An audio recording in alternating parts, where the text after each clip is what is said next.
Hi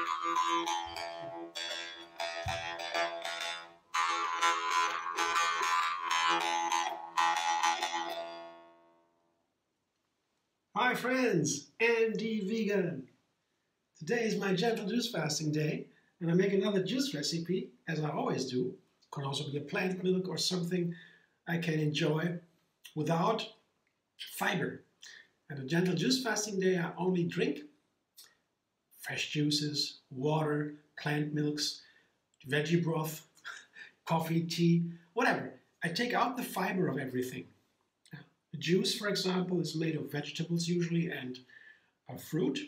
Vegetables are a little bit more bitter sometimes, and fruit are more sweet and sour. They balance each other. I need the fruit to make the veggies more delicious. And I filter them through a juicer, or I blend them in a blender and filter them through a nut milk bag or a micro sieve or something. And then I have the fiber removed. The fiber is that what causes digestion. Intestine works in it, the gut flora, the bacteria that work on the fiber, separate from the nutrients, and then the nutrients are used for energy. And that takes a lot of energy. This digestion takes 60% of the food energy just for digestion. And on a fasting day, that energy is free for other purposes, for cleansing, inner healing, to make clarity of mind, self-reflection, and for creativity. Creativity is my favorite part of course. Cleansing is a constant process. I mean, fasting is mainly a cleansing, I would say. You have less calories on a fasting day. The definition of medicine, medical definition, you're reducing calories, fasting. And then the body changes the metabolism, how it generates energy more effectively with ketones, burning ketones, smaller molecules, instead of sugar, larger molecules. Burning ketones is more effective. It saves energy. So that's why the body does it. It's smart. And that's why then also the cleansing begins. You burn things in the body not needed anymore. Burning fat, that is, in the fat there are toxins stored that shouldn't go into the bloodstream. When you fast, the toxins are released and they go into the bloodstream. The body doesn't like that. It hurts sometimes. So the fasting can be too fast, too strong, too intense. So that is why we call it gentle juice fasting, because we do it slowly and with compassion. So if it is too much, I feel that, I drink more, or maybe I eat a little salad or smoothie with a little bit of fiber. Something like that, to slow it down. And I do it one day a week and then every week, forever. It goes deeper and deeper into the inside, cleansing. Sometimes I have to reach down to something in my body to heal it, or to find something in my mind that's hidden, that is so deeply hidden, I cannot get down to it. And even if it's a disease or an ailment or something I have for a long time, I don't know how to get it, how to heal it. I just need patience and keep doing it over and over again, and then layers and layers are reduced until I get down to it. At some point, it can take decades. That old ailment also is beginning to heal. So that is not a question or request or a suggestion that you don't need doctor anymore. No. That doctors are very important in our world. The biggest, one of the most important parts of our culture is the medical doctors. They are so important. We also have to do something, can do something for ourselves. This inner healing process is always taking place, constantly, day and night. And especially at night, we don't eat, the stomach is empty, then the healing can take place, the cleansing more efficiently. And on a fasting day, I understand fasting day more like a longer night. 1 day of fasting means 44 hours or so, when you include the 8 hours before and the 8 hours after that day. 24 hours is 1 day, 8 hours before is 32, another 8 hours after that is, the night after is then 38. So we have a lot of hours of not eating, a long time of fasting, just when you only fast 1 day. And you don't eat that early in the morning the next day, and you don't eat that late at night the day before. So you have a long period of fasting, and that is a long time for the body to recover, to reboot the system. So we enhance the natural capacity of the body to heal itself by fasting day. So that's a long story short. So there's lots to it. Yeah. But the good part is when I am a little bit enjoying my fasting with these fresh juices, I can make a new one every week. And that's, as a chef, for me, so much fun. Today I make another beet juice. Beet juices are a whole category of juices and flavors by itself. Honestly, I know no other ingredient that can generate so many different flavors, even so far away from beet, than beet. I know nothing else. Really, it's a miracle. I could write a book about beet. And my first book is published. It's soon, I hope soon, where all my recipes have an overview. I make one of the beet juices, or beet flavors. It's such a fascinating topic. Beet is an earth flavor. It's dense, it's heavy. And if you juice it as is, you can't really enjoy it. Most people can, some do, of course, always. There's always an exception, but most people wouldn't like it. Scratches in the throat, and so. But you add some sweet and sour fruit, all the flavors come out. There's so much sugar in the beet, and you add fruit with sweet and sour flavors. All these sugars come out and turn into flavors, fantastic flavors. Today I add kale to the beet. That's our most nutrient-dense plant at all. Kale there's nothing has as many nutrients as kale. It's a superfood. Yeah? And it's winter in Germany, and we have kale here now, usually in wintertime. It grows all over the summer, and then the harvest is after the first frost usually. Then it is richest. It can be a little bit bitter, so I add fruit. So the third veggie here, so to say, is parsley. I have a bunch of parsley. So I have 2 greens here, a bunch of parsley, nice amount of kale, and a large red beet. These 3 are the main veggies, the most nutrient-dense parts of that juice. And the fruity part is fruit juice I love since recently.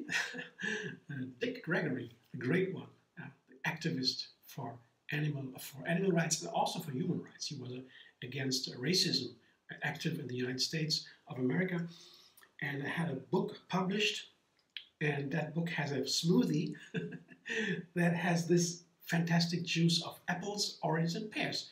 Our most common fruit, maybe, combined in one juice, is so delicious. So I thought, I'll make one of these wonderful green-red juices with apples, pears, and oranges as fruit. So I have here a large pear and 2 apples. That comes up to the same amount about, 1 to 1, apples and pears, 2 cups each, maybe, about. Just take an apple or 2. A large pear, just doesn't really matter how much. And the same amount again of oranges.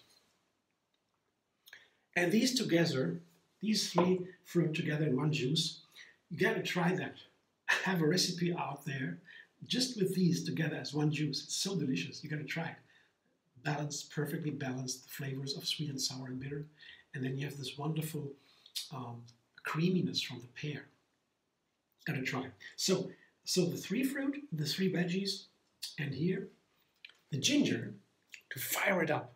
Ginger I oftentimes use in my recipes to make the other nutrients more effective in my body. To absorb it, the body digests it, and that is called fire, the fire energy in the ancient Ayurveda kitchen, for example, also in Chinese, the ancient medicines, the healing practices. They talk about the elements, and the element of digestion, getting nutrients in, and so it's called fire. And the ginger does that, yeah. It makes the other ingredients more efficient. Actually, it does. And so I take the ginger here to make the others more tasty, more fiery. Yeah. So let's see what happens. I try that right away, and I come back in a moment and I taste that juice in front of you.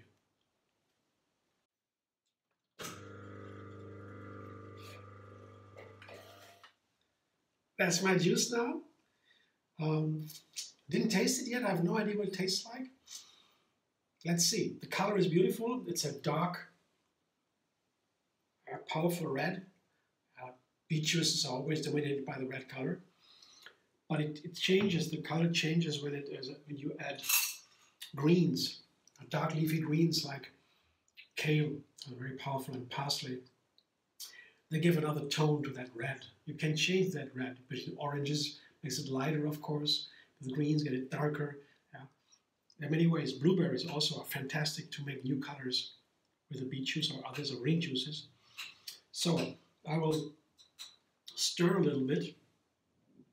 I just poured into the container here from the juicer. Nice dark red color. Texture is also nice. It's runny. It's a little bit creamy. I show you when I pour it into a glass. But first now I want to taste it. Very excited. I have no idea. It must be a very powerful taste, of course. The powerful ingredients, the parsley, the kale, the beet, very powerful. And then these delicious, super delicious juices. Apple, orange, pear. And then the fire of the ginger. Let's see.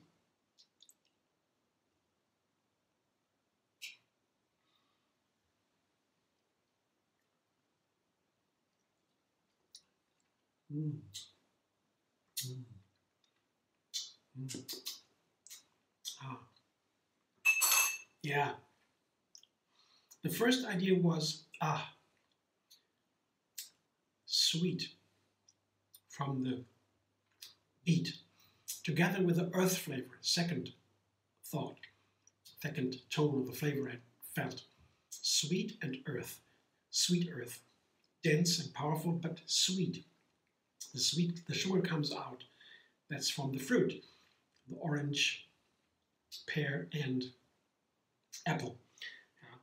And then I just had a small little taste, bite, so to say, from this teaspoon I had. But it's a nice first impression, very good.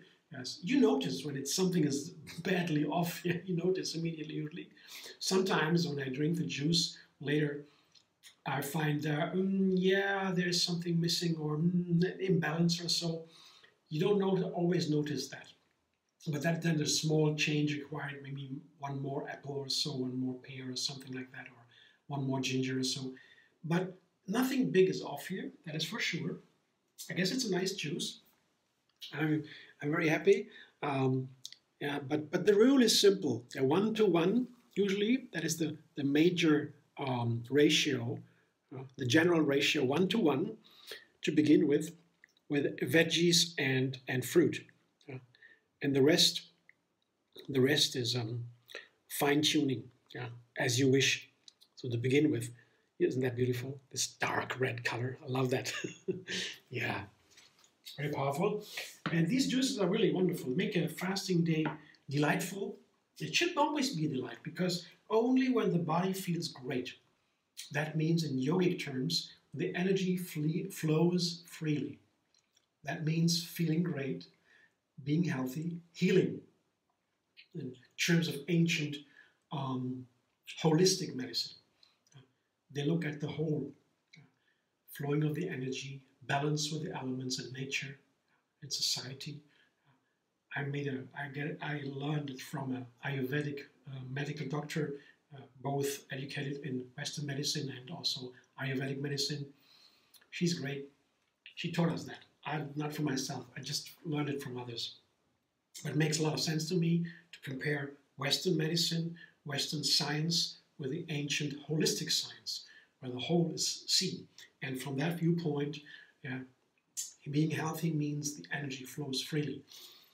And that's when you feel great, and then when the body heals itself.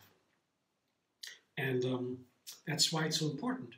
And it makes it a little bit easier when you have a delicious juice, something I can create. I love creativity. I love to be creative, to use my mind and my intuition, everything, inspiration to make something new. And then I like to enjoy to drink it. I will drink it slowly because, as I said, digestion is pausing. There's no digestion, basically, 100% basically. Nutrients go right into the bloodstream. And that can be overwhelming, especially when you have such a powerful juice. You drink it fast, the blood sugar spikes can come and you feel dizzy or something like that. An imbalance. To make that not happen, just drink it slowly, sip by sip, and I continue. And I have to drink, that's my experience personally, for me, to drink a lot on a fasting day to feel great. 4 liters, that's where I found. So I will drink waters, teas, coffees, everything I have, plant milks, whatever I like, or veggie broth, as I said. But it has to be 4 liters. Then, pretty much guaranteed, so far, I feel great. I drink less, the pressure can come in the head. I feel a little bit a headache coming up, and once the headache comes up, it's already too late. And I found out, because there is something going on I don't feel, not aware of. And when the headache comes up, it's already happened inside. And you can't reasonably reverse that by just drinking, I found. I can't do that. I drink then more, it's already too late. I can avoid it getting worse and so, but I should drink all of the time on a fasting day to avoid that. And when I do that, I found it's perfect. Maybe everybody has a different number of liters they should drink it. I don't know what they do. I can only share for myself what I do, and you will make your own experience. I just recommend very much so to try Gentle Juicefasting. It's 1 day a week, only drinking juices or whatever you like, and then next day I begin to eat again. It's a little bit challenge because I want to eat more than I have to. My body wants to get back what it was taken from him, but a little discipline helps me to get over that. And then I have the full benefits of the fasting day. It's a wonderful thing to do. Been doing it for decades now. It's very nice, and I highly recommend to do that too. It's very, very effective, so much fun. Feel light on the fasting. You don't have to cook. Have so many other things to do. It's really great. And it's a good experience once in a while not to eat. That's it. Thanks for watching. I hope you enjoy. If you like my video, subscribe, MD Vegan on YouTube. Have another recipe every single day. And find me on Facebook, Instagram, Pinterest, and X. And you can also go to a Facebook page. It's called TriYoga Moon Fasting. And TriYoga is the yoga style that's founded by Yogini Kaliji. And she is a great vegan activist too. And she told us about this kind of gentle juice fasting, the compassionate lifestyle that is living in the flow. Practicing TriYoga means living in the flow. And then you live non-violently and compassionate, of course, vegan. And then you would also do gentle juice fasting because it's gentle and good, of course. See you soon.